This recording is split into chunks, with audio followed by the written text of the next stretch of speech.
Hi guys, welcome back to class of planning. You're with Rahul Sharma, your friend and guide. And this class is all about what? It's all about Ars Poetica. What is Ars Poetica? क्या है concept कैसे clear करेंगे पढ़ने का तरीका क्या and how does Horace mention each and everything regarding the Ars Poetica? Sir, normally अगर इसको जान जाए तो it's the art of writing a poetry.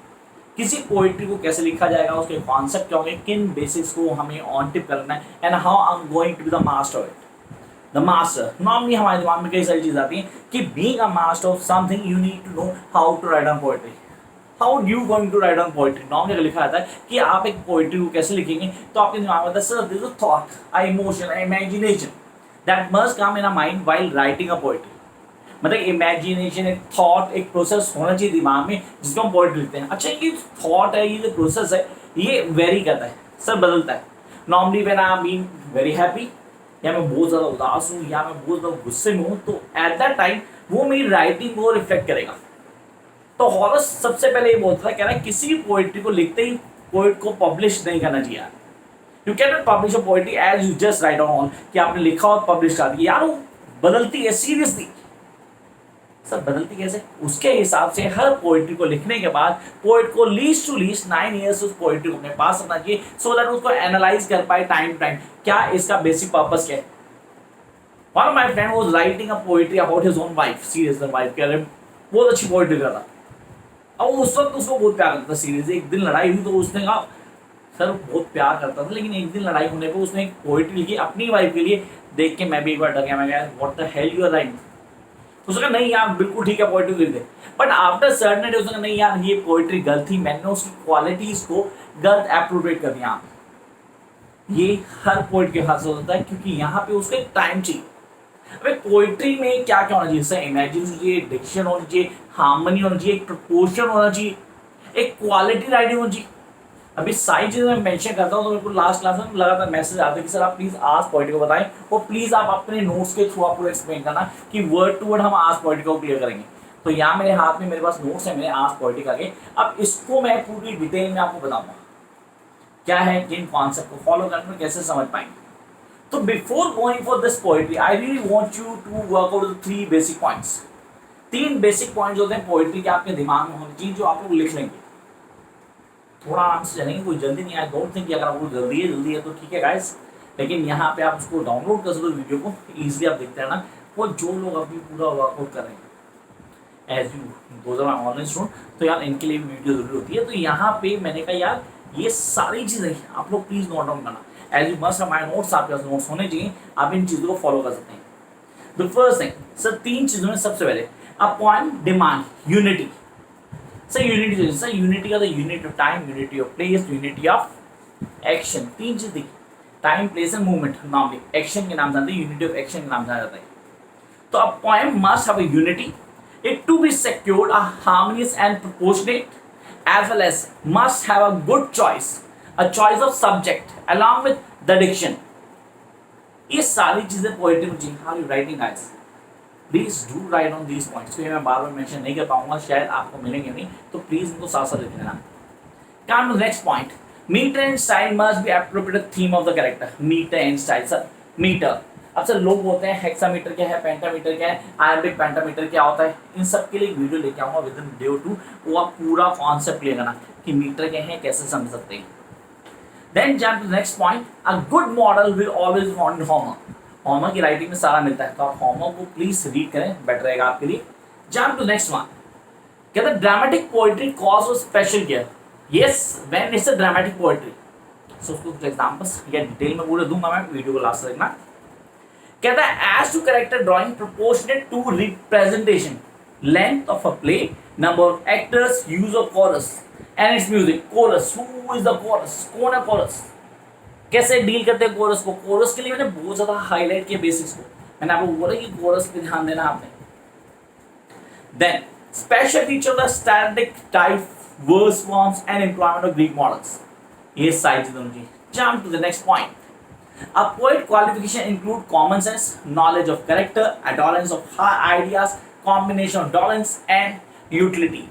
Now come out to main point, please check out this one. Intellectualists now, superiority, appreciation of novel history and a lofty mission of poetry. ये सारी चीजें एक criticism में poetry को करते होनी चाहिए. Sir, am I mentioning the criticism of the poetry?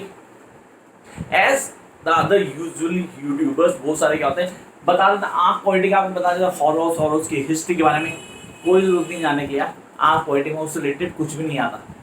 आप लोग कॉन्सेप्ट क्यों चाहिए, जितने अच्छे कॉन्सेप्ट होगा आप इजीली डील कर पाओगे. Now jump to the poetry. पूरी पोएट्री पढ़ते हैं, फिर इसके एक्सप्लेनेशन को क्लियर करेंगे. उसके बाद एक एक चीज ऑन टिप होगी. Here a poem should be palpable and mute as a global fruit. What should a poem be? It should be a palpable and definitely here the mute as a global fruit, dumb as old melodies of the tongue, silent as a sleep swan or the casement ledges where the moss has gone. A poem should be wordless. Yes, it should be wordless as a flight of birds. A poem should be motionless in as a moon climbs. Yes, a motionless as a moon climbs. Who says really कोई motion था, वो moon climb हो गया, motion नहीं पता लगा हमें. Then living as the moon releases twin by twin. Listen carefully, this is what. Twin by twin the night enters the trees. So sir ये सब क्वालिटीज देंगे पोएम की. पोएम लिखते हुए हमें ध्यान रखना है कि पोएट को सारी चीजें ऑन टिप होनी चाहिए. Then jump to the next point. Living as the moon behind the winter leaves, memory by memory the wind. A poem should be motionless in time as the moon climbs. Repetition है. A poem should be equal to, not true. For all the history of grief, an empty doorway and a maple leaf. For love, the living, the grass and the light along with the poem should be mean but be. Yes, now time to discuss some important points. और अब आ गया time जब आप लोगों को लिखना है, क्योंकि हर चीज को क्लियर करना जरूरी है. 2-3 चीजें मैं पूरी एक्सप्लेन करूंगा, इनको हम समझ लेंगे, काम यही हमारे. क्या poem should be sensory and concrete? Yes, it must be sensory, जो हमें फील कर पाए. When we read a certain poetry, we can feel it. And when can we feel a certain poem? हाँ, उसको तो पूरा एक्सप्लेन कर पाएंगे. A poem should be sensory and concrete as well as silent like a round fruit. So what is it? Round fruit, the mute one. Now, it should be unthinkable or unnatural, like a person playing the medallion in the hand. The poem should be silent as a window latch overgrown with moss. Window latch overgrown with moss. Sir, इसके one by one, paragraph by paragraph, word by word भी हम explanation करेंगे. A poem should be wordless like a bird in a flight. Bird in a flight, it should be both still moving, stimulus, living and staying in a mind like memories do.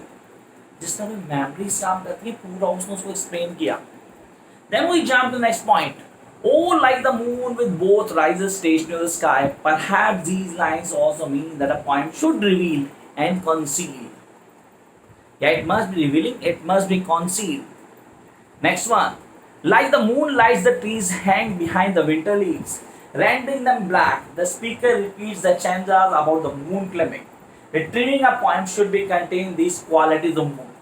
ये सारी चीजें qualities of moon जिनको हमें clear करना है. Come on, next one. A poem should also leave one with a cryptic trees, like the history of the people grieving only left humanity and empty doorways of maple leaf. As the love only left grasses or the leaf, the light were visible over the ocean. And finally, the last line that is really very, very important. Finally, the speaker says a poem should not mean anything but should simply exist. अब दो लोग यहाँ सबसे important है. Seriously पूरी point के अंदर दो लोग सबसे इम्पोर्टेंट है. The first one, the speaker. Who is the speaker? The poet, really the poet. अब उस पोएट को कैसे क्लियर करते हैं? अब पोएम और पोएट दो बेसिक क्लियर करना है हमने. पहले बात करते हैं स्पीकर की. Who is the speaker? The speaker. The speaker in this poem seems to be a poet. Yes, the speaker is seems to be a poet. Kara or an avid reader of the poetry who feels strongly about what poetry should mean for the humankind. मतलब poetry क्यों लिखी गई? एक human के लिए poetry क्या significant रखती है? What's the importance of poetry for the human?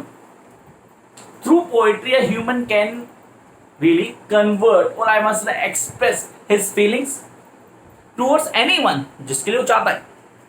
And then comes next one. The speaker is likely Archbishop MacLeish himself who is obviously a poet. Yes, who is obviously a poet. अब यहाँ उसको पूरा clear किया. Come up to the second point, that is a poem. What does mean a poem?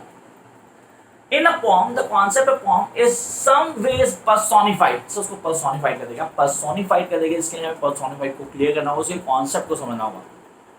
In some ways, personified at least made into an entity and moves within the realm of the physical. The poetic choice enables Macleish to explore how a poem should act or unfold for the mind and the senses. किस तरह काम करता है? For the mind and the senses. तो ये था हमारा वो फेस जिसको हमने क्लियर किया. अब वो स्टूडेंट कह रहे हैं कि सर हमें प्लीज स्टैंजा बाय स्टैंजा पूरा पॉइंट क्लियर करना है. अब जो आगे नोट्स है उसमें क्या किया, हमने वर्ड बाय वर्ड पूरा एक्सप्लेन किया. इस पूरी पोएट्री को नोट्स हैं आपके पास, आप नोट्स में पूरा चेक कर सकते हैं. Word by word, stanza by stanza पूरा डिटेल में आपको मिल जाएगा. वो आप नोट्स में चेक करेंगे, आपको वहाँ मिलेगा. अब आगे हम कैसे पढ़ेंगे, हमें पढ़ने का क्या तरीका फॉलो अप करना है. गाइस, कभी भी किसी पोइट्री को करना है, पढ़ने का तरीका होगा तो आपको पहले पोइट्री के basic concept, the basic flow, उसको समझ लेना है. Then you guys need to go the certain conclusions that is being drawn by reading that particular poetry or text. उसके बाद आप नोट्स को पूरा तसल्ली से पढ़ेंगे. और अगर डेफिनेट नंबर चाहिए हो हर चीज़ को, कोई डाउट हो तो डाउट के लिए आप कमेंट बॉक्स में कमेंट डालें. और आप लोग क्या करना है, अगर चैनल अच्छा लगा तो चैनल को सब्सक्राइब करें, वीडियो को लाइक करें और शेयर करें with the maximum of the people so other too can get the benefit. Till then keep watching. और हाँ यार, जो ऑनलाइन क्लास ले रहे हैं गाइस, प्लीज़ पूरा फ्लो करो. आपको पूरी डिटेल में वीडियो मिली हुई है तो आप एक एक चीज़ को क्लियर करेंगे. Till then keep watching guys, bye.